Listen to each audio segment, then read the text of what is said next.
bismillahirrahmanirrahim میں نے پچھلی تاریخ پہ کہا تھا کہ یکم مئی سے لے کے 20 جون تک بہت اہم ہے اور اس میں سیاسی انتشار اور خلفشار پیدا ہو سکتے ہیں اور یہ سب جھوٹے کیسز ہیں. کل میں نے 4 کیسز میں پیش ہونا ہے. پہلے یہاں ہوں گا, اس کے بعد 3 کیسز میرے اسلام آباد میں ہیں اور کشمیر میں معاملات طے ہو گئے تھے. اس کے بعد جو کچھ ہوا وہ بڑا ہی تکلیف دہ ہے اور مقبوضہ کشمیر میں کشمیریوں کو اس سے بہت دکھ پہنچا ہے اور ہم مقبوضہ کشمیر کا کیس لڑ رہے تھے کہ ہمیں اپنا کیس لڑنا پڑ گیا ہے. اور کل جو راولپنڈی میں لوگ رات کو گرفتار کیے گئے ہیں, میری درخواست ہے کہ ان کو چھوڑ دیا جائے اور ان کے لواحقین جو ہے وہ سردار رازق صاحب سے ضمانت کے لیے ان کے دفتر میں رابطہ کر سکتے ہیں اور یہ ان کو پوری طور پر گائیڈ کریں گے. کل انشاءاللہ پھر اس کورٹ میں پیش ہوں. اچھا شیخ صاحب یہ بتائیے گا 6 جون کو بجٹ بھی پیش کیا جا رہا ہے. کل عمران خان نے بھی کہا کہ 2 ماہ حکومت کے لیے بہت زیادہ اہم ہے. کیا سمجھتے ہیں کوئی نئے ٹیکسز جو ہیں وہ عوام کے اوپر عائد ہوں گے؟ دیکھیں, عمران خان صاحب نے تو مجھ سے 1 ماہ آگے کی بات کی ہے. میں نے آپ کو پچھلی 30 تاریخ کو یکم مئی سے کہا تھا. میں اپنی بات پہ قائم ہوں اور یہ بات KPK میں بھی جا سکتی ہے.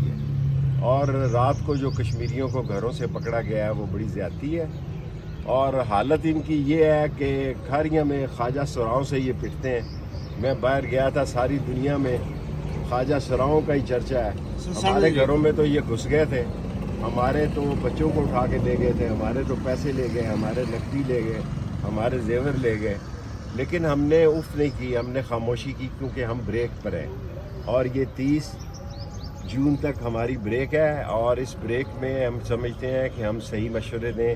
صحیح مشورہ یہ ہے کہ کل کشمیریوں کے ساتھ معاملات طے ہونے کے بعد جو کشمیری کل وہاں شہید ہوئے ہیں یا زخمی ہوئے ہیں, یہ بہت ہی ناگہانی واقعہ ہے اور اس کا ہندوستان کا میڈیا دیکھیں کتنا فائدہ اٹھا رہا ہے. اور اس کا دیکھیں کہ کوئی کشمیر کی سرحد جو ہے اور انڈیا کے ساتھ جو ملنے والی سرحد ہے وہ اور پیچیدہ ہو جائے گی اور حکومت کو اس کا نوٹس لینا چاہیے اور جنہوں نے غیر ضروری اقدام اٹھایا ہے ان کے خلاف ایکشن لینا چاہیے. اچھا یہ ایک سوال اور حکومت اور اپوزیشن میں مذاکرات کا بھائی وہ آپ لیڈر آ رہے ہیں PTI کے, یہ ان کا سوال ہے کہ مذاکرات کریں گے یا نہیں کریں گے. اچھا ایک سوال شیخ صاحب اور لے لیں کہ جو 190 ملین پاؤنڈ اسکینڈل ہے اس میں نیا پروسیکیوشن ٹیم جو ہے انہوں نے یہ کہا ہے کہ اگر ضرورت پڑی تو ہم شیخ رشید کو بھی نوٹس دے کے ان کو طلب کریں گے. اگر آپ کو نوٹس جاری کیا جاتا ہے تو آپ اپنا بیان ریکارڈ کروائیں گے اڈیالہ جیل میں؟ کیوں نہیں کرائیں گے جی. اگر ہمارے پر کوئی بات ہے, ہمارا انڈر 19